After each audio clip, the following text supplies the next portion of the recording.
2023 to prioritize the business for consideration during the week. As members are aware, this week the House has considered the following bills and other priority budget-related business. 1, the Appropriations Bill, National Assembly Bill number 27 of 2023. 2, the Finance Bill, National Assembly Bill number 14 of 2023. 3, the County Allocation of Revenue Bill, Senate Bills number 16 of 2023. 4, the Equalization Fund Appropriation Bill, Senate Bill number 2 of 2023. 5, Supplementary Estimates number 2 for the financial year 2022-2023, and the Supplementary Appropriation Bill number 2 of 2023. Honorable Speaker, the House Business Committee has severally proposed that the sittings of the House be extended to accord the House time to conclude with all stages of these bills and priority budget-related business. I wish to take this opportunity to thank you, all honorable members of this House, for the sacrifice, the active participation, and overall contribution to the improvement of our lawmaking at every stage of the process. Representation of our people and critically exercising our crucial mandate as bestowed upon us by the people of Kenya. Honorable Speaker, in accordance with the provisions of Standing Order 42A, 5, and 6, I wish to convey that the following cabinet secretaries are scheduled to appear before the House to respond to questions as follows. A, the Cabinet Secretary for Water, Sanitation and Irrigation to appear on the afternoon of Wednesday, 28th June 2023 to respond to the following questions. 1, question by private notice number 007 of 2023 by the member for Alego Songa constituency, the Honorable Samuel Atandi MP, regarding the collapsing dikes around Lake Kanyaboli, which have resulted to the flooding of the area and displacement of the people. 2, question number 158 of 2023 by the member for Ikolomani constituency, Honorable Bernard Shinali MP, regarding the implementation of the Moy's Bridge Matunda Water Supply and Sanitation Project. And 3, question number 159 of 2023 by the member for Turkana Central, Honorable Joseph Emade MP, regarding the status of Naoros and Nadoto irrigation scheme in Turkana County. B is the Cabinet Secretary for Labor and Social Protection to appear on the afternoon of Wednesday, 28 June 2023 to respond to the following questions. 1, question number 088 of 2023 by the member for Konoin constituency, Honorable Brighton Yegon MP, regarding the welfare of Kenyans working in Saudi Arabia and efforts geared towards regulated licensing of recruiting agencies. 2, question number 089 of 2023 by the member for Ayata constituency, Honorable Robert Basil MP, regarding incorporation of senior citizens into the Older Persons Cash Transfer Scheme. 3, question number 090 of 2023 by the member for Konoin constituency, Honorable Brighton Yegon MP, regarding formulation policy framework to support children whose parents or guardians are incarcerated. 4, question number 091 of 2023 by the member for Machakos County, Honorable Joyce Kamene MP, regarding the plight of orphans, widows, and widowers in the country. 5, question number 092 of 2023 by the member for Kirinyaga, who is seated behind me, the Honorable Jane Jerry Maina, regarding the effectiveness of Inua Jamii program since its inception. And 6, question number 160 of 2023 by the member for Kiambu constituency, Honorable John Mashua Waithaka MP, regarding eligibility of cancer survivors being registered as persons with disabilities. C, Honorable Speaker, is the Cabinet Secretary for Lands, Public Works, Housing and Urban Development to appear on the afternoon of Wednesday, 28 June 2023 to respond to the following questions. 1, question 084 of 2023 by member for Mwingi Central constituency, Honorable Gideon Moi MP, regarding errors in title deeds for parcels of land in Mui Coal Basin. 2, question number 085 of 2023 by the same member, Gideon Moi, regarding the high mast security lighting project in Mwingi Town. Question number 086 2023 by the member for Saboti constituency, Honorable Caleb Amisi MP, regarding ownership status of the parcel of land LR numbers 5004/30/R, currently occupied by Kuala International Sugar Company. 4, question number 087 of 2023 by the member for Laisamis constituency, the Honorable Joseph Lekuton MP, regarding review of the boundaries bordering Laisamis constituency. Question number 109 of 2023 by the member for Nakuru Town East Constituency, the Honorable David Gikaria, MP, regarding Kazim Taani Project Phase 3. Question number 117 of 2023 by the member for Embakasi West Constituency, Honorable Mark Mwenje, MP, regarding status of ownership of land popularly referred to as MCO in Molem Ward in Embakasi West Constituency.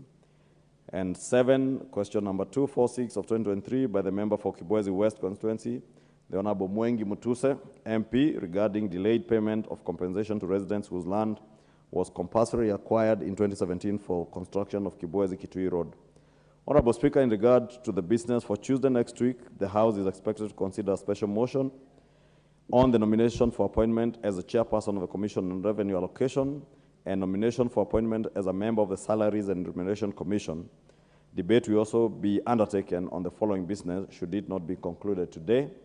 1, the Public Finance Management Amendment Bill, National Assembly Bill number 16 of 2023. 2, the Statute Law Miscellaneous Amendments Bill, National Assembly Bill number 60 of 2022. 3, report on ratification of the amended Nairobi Convention and the Protocol for the Protection of Marine and Coastal Environment of the Western Indian Ocean from land-based sources and activities. 4, report on ratification of the Kigali Amendment on the Montreal Protocol on the substances that deplete the ozone layer. 5, report on ratification of the Bamako Convention on the ban of the importation into Africa and control of transboundary movement and management of hazardous waste within Africa.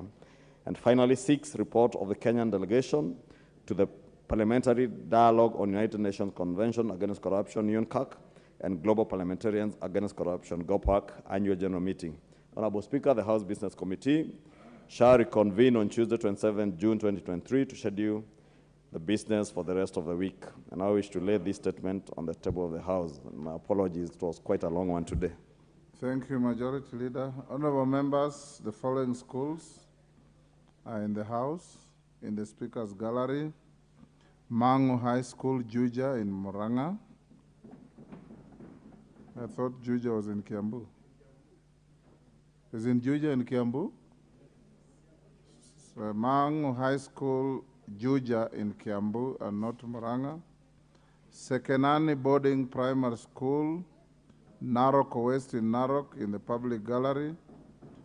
Shumvi Mixed Day Secondary School, Laikipia North in Laikipia. On my behalf and on your own behalf as a House, we welcome the students and their teachers to the House of Parliament. Next order. Order number 8, the Public Finance Management Amendment Bill, National Assembly Bill number 16 of 2023, second reading. Majority Leader.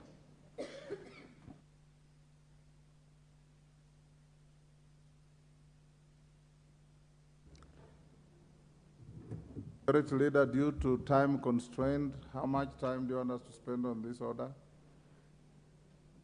Even 40 minutes, Mr. Speaker, if we'll be done, it would be good enough. Maximum an hour. Go ahead. Because there is also the other order number 9. Yes.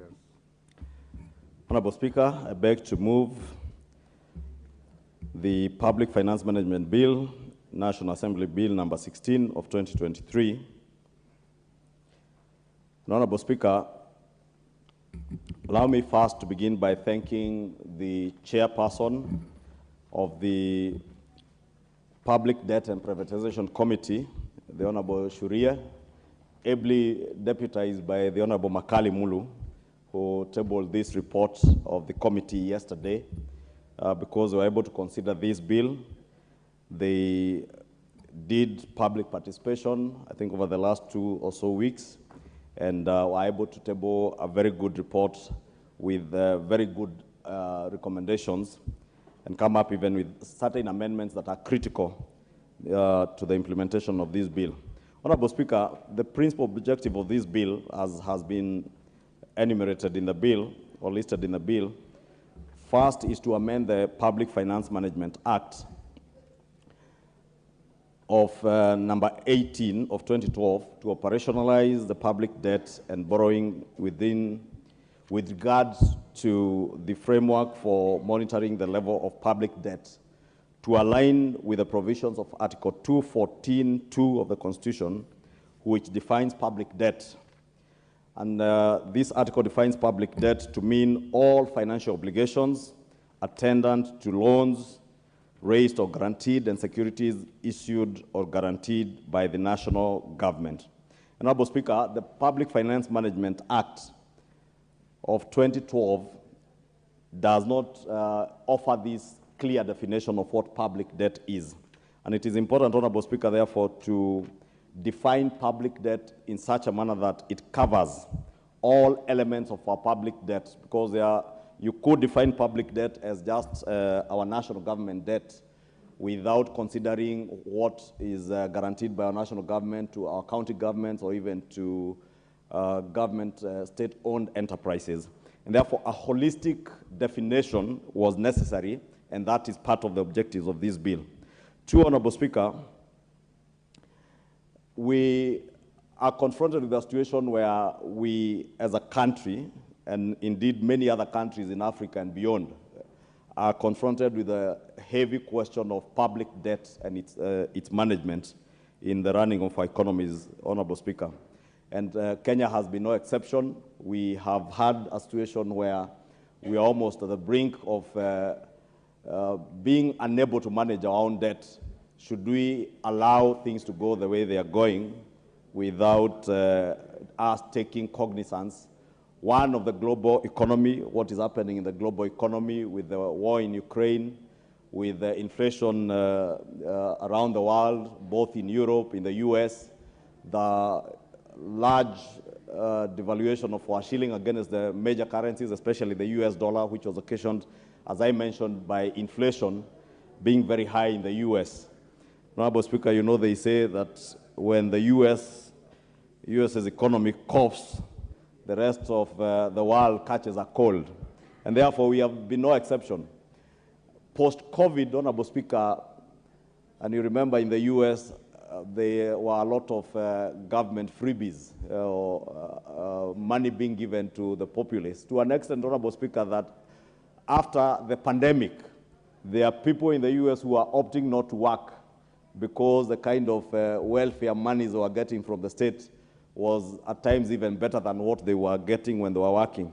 And that has driven inflation very high and occasioned the Fed rate in the US to be increased in a manner that it has not happened, I think, since the Great Recession in the US.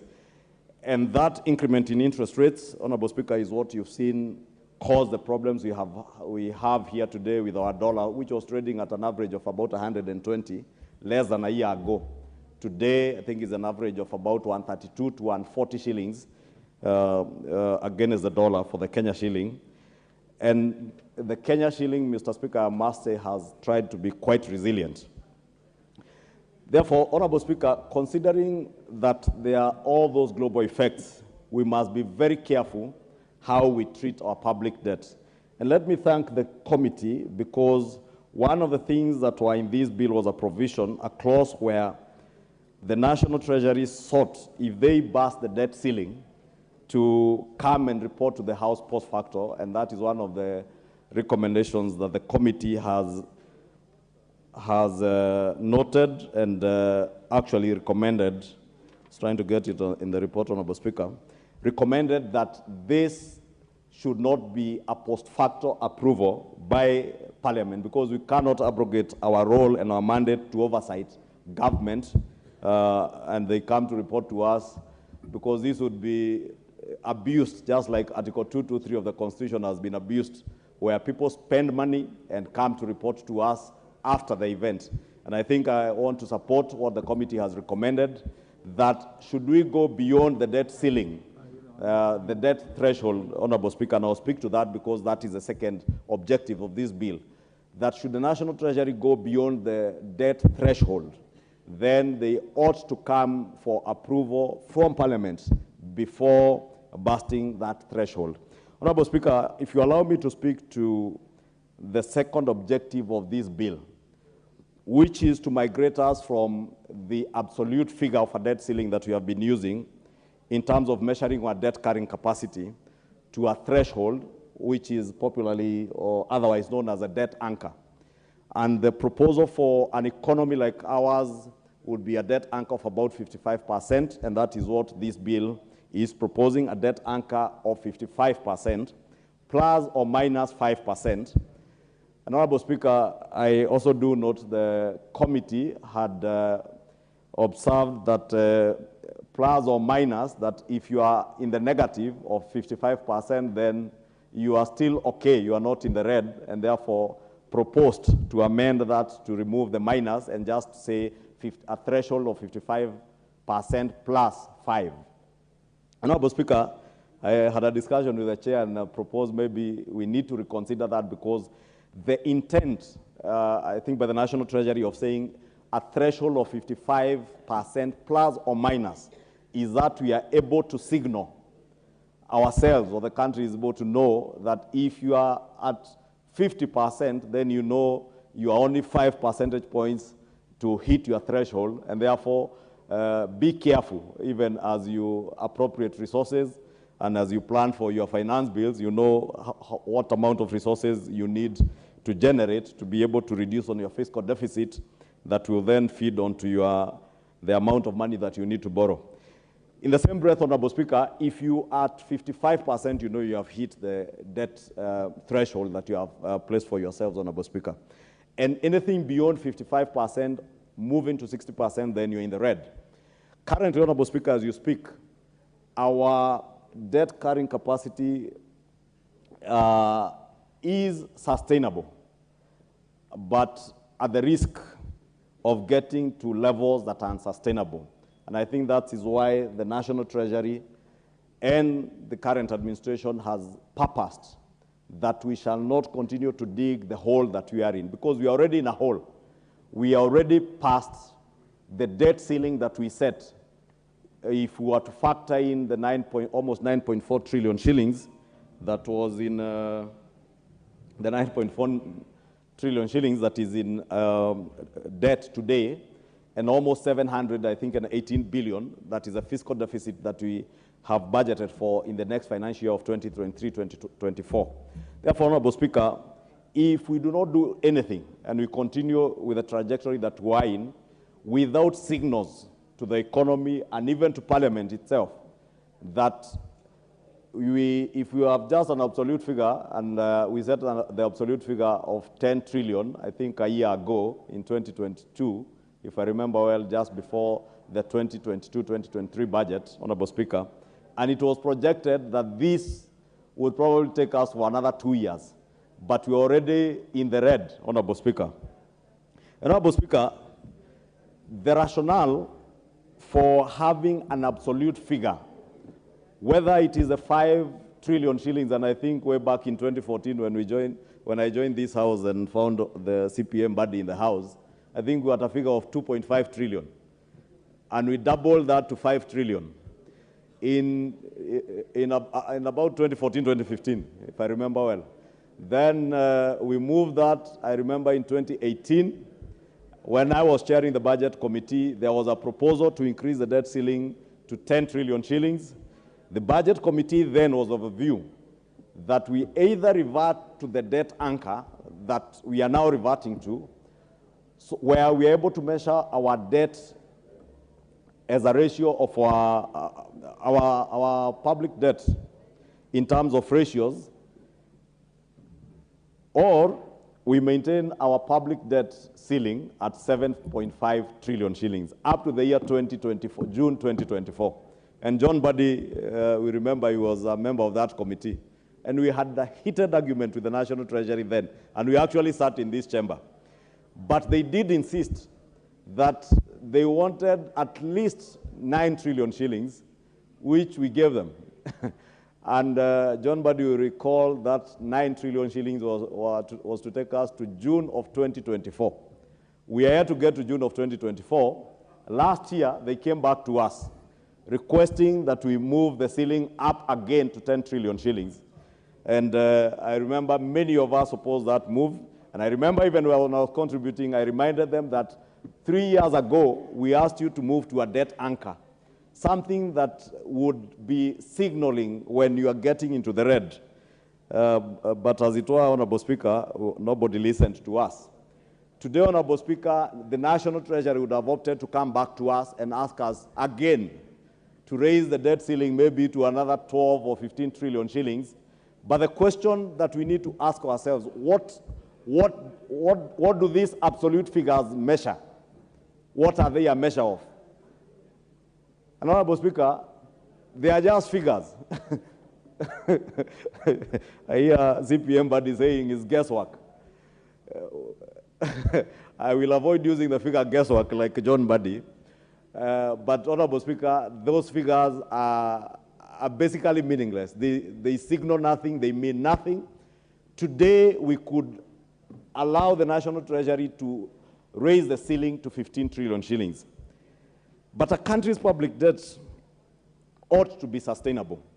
And the sustainability of a country's public debt, Honorable Speaker, is only measured by a government's ability to be able to meet all its current and future financial obligations. And we can only be able to do that even for companies, Honorable Speaker, and accountants like Mbadi and good economists like the Vice Chair of this committee will tell you. Even for individuals and companies, when you walk into a bank, the bank will not measure your debt carrying capacity with absolute figures. They will use your cash ratios, your liquidity ratios, and that is all we are seeking to do at the macroeconomic level, to use ratios that can signal whether you have the debt carrying capacity that is sustainable for your country, Honorable Speaker. Honorable Speaker, we would ask ourselves, what is the risk then of moving from a debt to a debt anchor away from an absolute figure?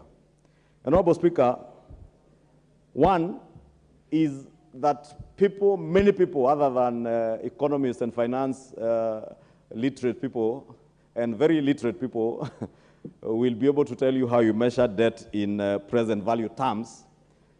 And that becomes a problem, and that's why you will find it was even easier then to convince Parliament and the House and the country that you are better off with an absolute figure. And I remember that is what we were told in 2014, that you are better off to move away from the debt anchor to an absolute figure where you know your debt ceiling is at 5 or 9 or 10 trillion shillings, and you will know when you are hitting there. But again, Honorable Speaker, we must ask ourselves, what are we measuring with that 10 trillion shillings? If someone was to ask us today, our debt ceiling today is at 10 trillion shillings, what is it a measure of? Is it a measure of our debt carrying capacity? Is it a measure of how sustainable our debt is? And the simple answer is that that absolute figure is meaningless in terms of being able to define whether our debt is sustainable and whether the country has the capacity to carry that amount of debt. Honorable Speaker, on the debt anchor, we also can't close our eyes, Honorable Speaker. And I'll ask the debt committee and the privatization committee, ably chaired by Shuri and vice chaired by economist Dr. Makali Mulu, that you have your work cut out for you. And this House will depend on the privatization and debt committee to be able to review our debt management strategies, not once a year, not biannual, but almost on a quarterly basis, be able to engage with Treasury and be able to know how are we doing in terms of our debt. The Budget and Appropriations Committee, and I don't know if the chair is here, and the Finance Committee also have a role to play. We just passed our finance bill yesterday, Honorable Speaker, that will finance the appropriation bill that we have just passed this morning, Honorable Speaker. And it is this House and the National Treasury that will determine whether this country continues to borrow in a sustainable manner or not. And Honorable Speaker, the deficits that we budget for informs how much more debt we are loading onto our national public debt. And therefore, Honorable Speaker, even as we debated the finance bill yesterday and the day before, even the second reading, I remember many members who said that we did commit to move away from sinking deeper into the pit or the hole of public debt. And the surest way of not sinking deeper, Honorable Speaker, is one, to have a very clear liability management system. And I am glad the National Treasury, in their engagement with the committee, have indicated that they are embarking on a robust liability management program, a liability management program that will ensure that, one, there is actual and almost a fiscal consolidation that you can not only feel but touch. Because we talk about fiscal consolidation, but the fiscal consolidation is just spoken about. But we never actually get into actual fiscal consolidation to ensure, one, that we are cutting on unnecessary expenditure in government. And therefore, that's why I'm saying the Budget and Appropriations Committee has its work cut out. And so does the Debt Management Committee, or rather the Privatization and Public Debt Committee, have its work cut out to ensure that whatever deficits we have in our budget books are at a level that is manageable and sustainable. They have their work cut out, Honorable Speaker, to ensure that this liability management program that the National Treasury is talking about is actually actualized. Honorable Speaker, I'm happy when I perused through the report by the committee. You remember from way back in 2014, this country embarked on what were popularly known as the Eurobonds. And some of the problems that we are living under today are a result of those Eurobonds. Honorable Speaker, you will see in the committee's report, there is a Eurobond of 2014 of $2 billion that is maturing next year. And these are some of the short-term commercial debts that have gotten us into the problems we are. And part of the liability management strategy the National Treasury has, and as they spelled it out to the committee, if you go through the report, you will see, and those who are able to follow the public participation exercise, even from the experts who appeared before the Public Debt Committee, we will see that besides fiscal consolidation to ensure that we continue to narrow our fiscal deficit, there was a call on proper liability management. And I'm glad, Honorable Speaker, as I said, the National Treasury is already working on this liability management program, where, for instance, that $2 billion Euro bond of 2014 that matures in June of 2024, way before it matures, they're already working on a program to ensure that they retire this Euro bond, not by going back again to the commercial market and getting other commercial loans or another Euro bond to succeed this one. Because that is the easier route, Honorable Speaker. And the only reason why governments in Africa and elsewhere have opted for commercial borrowing in Euro bonds is because they usually come without any preconditions. Honorable Speaker, from the time I joined this House in 2013 to the time I was a chairman in the Budget and Appropriations Committee, every other report of the Budget and Appropriations Committee always speaks to the twin issues of fiscal consolidation. It also speaks to our debt management strategy. But as I said, those reports are just filed away. All our recommendations seem not to be followed. There are always recommendations of moving away from commercial debt to more concessional loans that are longer term. Honorable Speaker, I am happy that the National Treasury now is deliberate and intent on moving away from these expensive commercial and short-term loans to longer-term concessional loans, Honorable Speaker. Honorable Speaker, concessional loans, okay. Forgive me, Honorable Speaker, it's where I come from. I was about to say concessional loans. Concessional loans, Honorable Speaker, either bilateral or multilateral loans, are loans that we will enjoy cheaper interest rates. And I think the most expensive of these that we are getting today, I think, are about 2.5%, I think, from the China Exim Bank, which go for a period of about 30 to 40 years, as opposed to these Eurobonds that are 10 years. The one that we are retiring today, Makali Mulu will tell you, we got it at 6.8% in 2014. But because of the risks, our risk profile, the spread of this Eurobond, sometime last year, around elections time, I was seeing it was at, it had a spread of about 14 to 18%. The highest at one point being at 21%. Meaning if that Eurobond was to be called up, would pay interest rates of up to 21%. But today, Honorable Speaker, because again, post-elections and with the stabilization of the economy, that spread has come down to a current rate of about 12%. But still 12% is too high for a country like Kenya, a middle-income country and a growing economy like ours. 6.8 is still high, and that is why the National Treasury is saying we look at more concessional loans, which would, the most expensive, be about 2.5%, but there are loans that you get even at 1%, 1.5%, 2%. And Honorable Speaker, I've heard the President speak also to that question of even those concessional, multilateral and bilateral loans, because African countries are also getting those loans very expensive. What African countries are getting at 2.5, 1.5%, you find other economies in the world, especially in the West, getting at 0.1%, like in the US. Others in Europe will get at 0.5 to 0.1, 0 point when we are getting at almost 2 and above 1%, Honorable Speaker.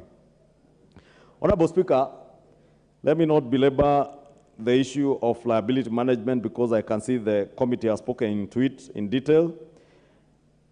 I've also spoken about the fiscal consolidation, which, as I said, we have a duty and a responsibility as a House, and I'm happy that what the committee is recommending in part of the recommendations they have proposed to bring during our third reading will touch on some of the issues that a number of people, even during public participation, were not very happy about. I remember the Institute of Social Accountability did present on the particular clause that sought to take over the work of Parliament in our constitutional mandate to oversight the national government and the National Treasury, and that the committee has agreed with people who came through public participation and the concerns even of many of us who felt that we cannot relinquish our responsibility as Parliament to other people who are not elected by the people of Kenya to oversight.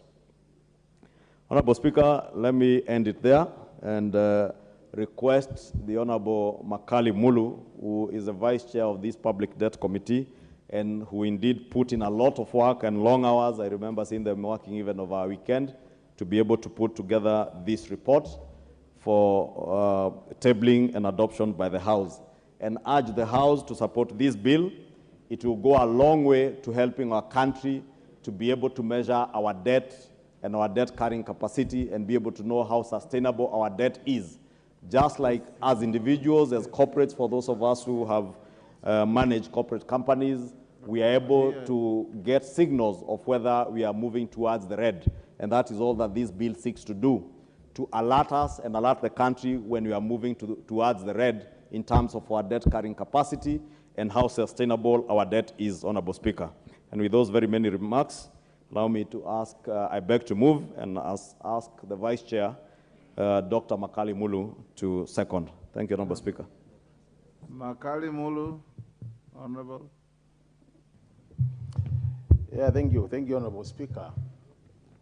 Honorable Speaker, I want to start by thanking the Majority Leader for that good moving of the bill.